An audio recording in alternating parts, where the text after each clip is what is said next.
નમસ્તે મિત્રો. આજે મિત્રો અંતરના અવાજનો 20મો એપિસોડ રજૂ કરું છું અને આ બહુ જ મહત્વનું હું આજે કંઈ કહેવાની કોશિશ કરીશ તમારી પાસે. અને આ વિડીયોને તમે જરૂરથી લાઈક, શેર અને સબસ્ક્રાઈબ કરજો, કારણ કે આમાં ઘણું બધું મોટિવેશનથી હું બોલું છું. એમ તો બધાને ખબર છે આ જીવનમાં શું થાય છે. હું કંઈ શિખામણ નથી આપતો આ વસ્તુ, પણ અમુક વસ્તુ જે થાય છે એ હું તમારી પાસે રજૂ કરવાની કોશિશ કરું છું. તો મિત્રો, કુટુંબમાં સારા સંસ્કાર અને સભ્યતાનું સિંચન થાય તો અમારો સવાલ છે. તો કુટુંબ એ સમાજનો અને જીવનનો પાયો છે. ઘરના વડીલો અને માતા પિતા દ્વારા શરૂઆતથી જ બાળકોમાં સારા સંસ્કાર, સભ્યતા અને નૈતિક મૂલ્યોનું સિંચન કરવામાં આવે છે તો તેનું પરિણામ ખૂબ જ સુંદર અને લાંબા ગાળાનું તમને મળે છે. પરિવારમાં સારા સંસ્કાર ખીલવવા માટે અને તેનાથી મળતા લાભો વિશે માહિતી મહત્વપૂર્ણ જે હું કહેવા માગું છું એ તમે સમજવાની કોશિશ કરજો. તો પહેલી વસ્તુ, સભ્યતા અને સંસ્કાર સિંચનના મુખ્ય માર્ગો શું છે?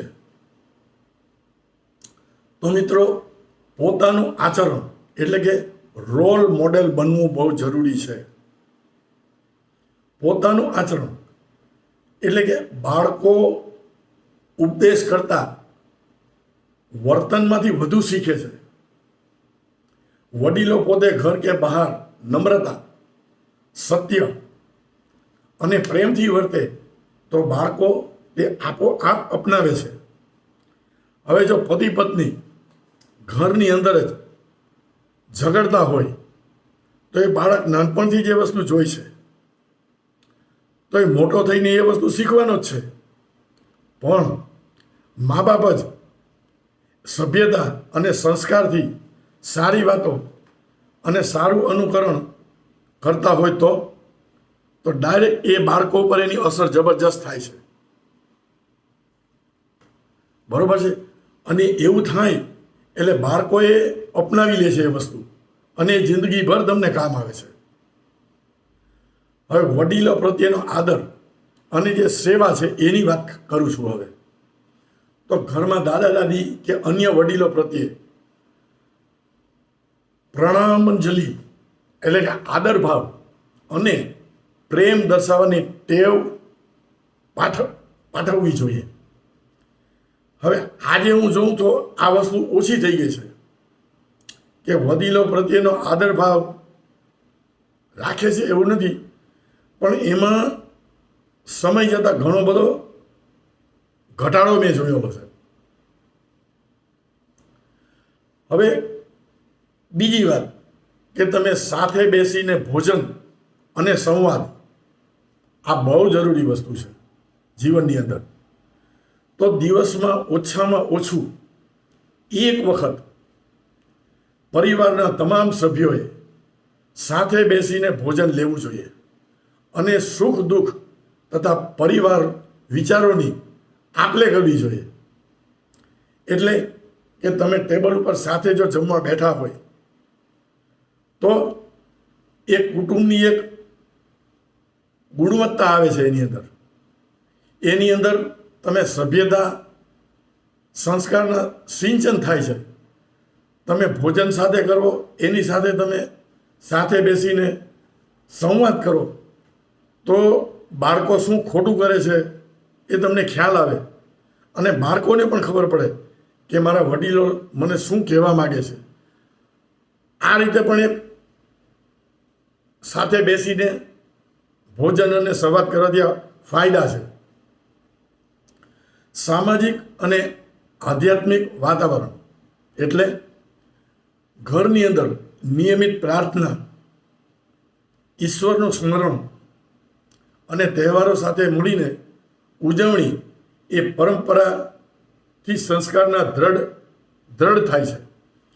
એટલે આમાં ઘરમાં નિયમિત પ્રાર્થના કે ઈશ્વરનું સ્મરણ કરવું એ એક પોઝિટિવ થિંકિંગની વાત છે. તો એનો મતલબ એવો નથી કે આખો દિવસ તમે ભગવાનને ભજન જ કર્યા કરો. આ વસ્તુમાં હું થોડોક મારું અલગ એમાં માઇન્ડ કામ કરે છે. શું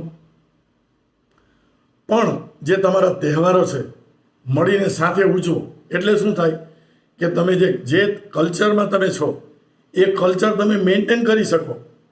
એટલે બાળકો મોટા થાય તો એ વસ્તુનું એને એક જ્ઞાન રહે કે ભાઈ કયા તહેવારની અંદર આપણે શું કરવું જોઈએ અને કયો તહેવાર કઈ રીતે આપણે ઉજવવો જોઈએ. આ બધી વસ્તુ બહુ જરૂરી છે. બરોબર. હવે કરુણા અને પરોપકારી ભાવના, તો જેવી રીતે પ્રાણીઓ છે, પક્ષીઓ છે કે જરૂરિયાતમંદ લોકો છે પ્રત્યે તમે દયા રાખો અને મદદ કરવાની ટેવ રાખો. બાળકોમાં નાનપણથી જ આ વસ્તુની કેળવણી થવી જોઈએ. હું એમ કહીશ કે તમે ભગવાનમાં ઓછું ધ્યાન આપો તો ચાલશે. તમે ભગવાનની ભક્તિ ઓછી કરશો તો એ ચાલશે, પણ તમારા સંસ્કાર સારા હોવા જોઈએ. જો સંસ્કાર સારા હશે, તમે કર્મ સારું કરશો તો ઈશ્વર એનું ફળ હંમેશા સારું આપશે. બરોબર. તો આ સારી ટેવ પડો તો બાળકોમાં નાનપણથી જ એની કેળવણી થાય છે. ને આ મારા આટલા વર્ષોના અનુભવ હું તમારી પાસે કહું છું. હવે સંસ્કાર જે હું તમારી સાથે વાત કરું છું કે સંસ્કાર અને સભ્યતાની વાત, તો સંસ્કાર અને સભ્યતા એ કોઈ પુસ્તક વાંચીને શીખવાની વસ્તુ નથી. આ તમે વાંચીને ન શીખી શકો. આ તમારા ઘરની અંદર મા બાપો જે વર્તન કરે છે ને એના ઉપરથી જ આ વસ્તુ થાય. તમે ગમે એટલું વાંચશો એનાથી કોઈ મતલબ નથી.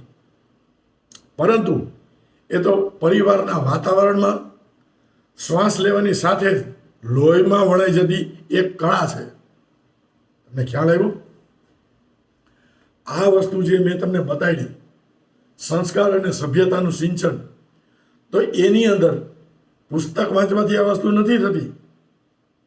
આ વસ્તુ ક્યારે થાય કે તમે ઘરની અંદર સારી કેળવણી કરો બાળકમાં, તો એ તમારા લોહીની સાથે એ બધી વસ્તુ વણાઈ જાય છે.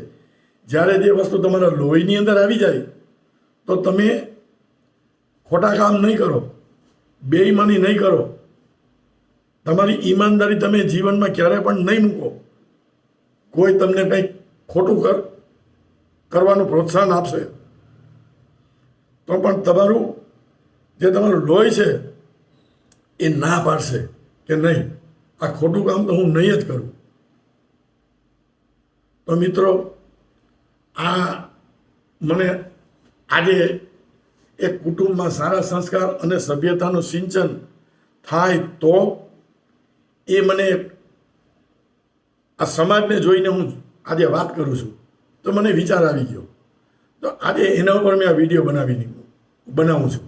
તો મિત્રો, આવા વિડીયોથી તમે પ્રેરણા મળતી હોય તો જરૂરથી તમે લાઈક, શેર ને સબસ્ક્રાઈબ કરજો. Thank you so much. ખૂબ ખૂબ આભાર. તમે મારો વિડીયો પસંદ કરો છો અને જોવો છો એના માટે ખૂબ ખૂબ આભાર.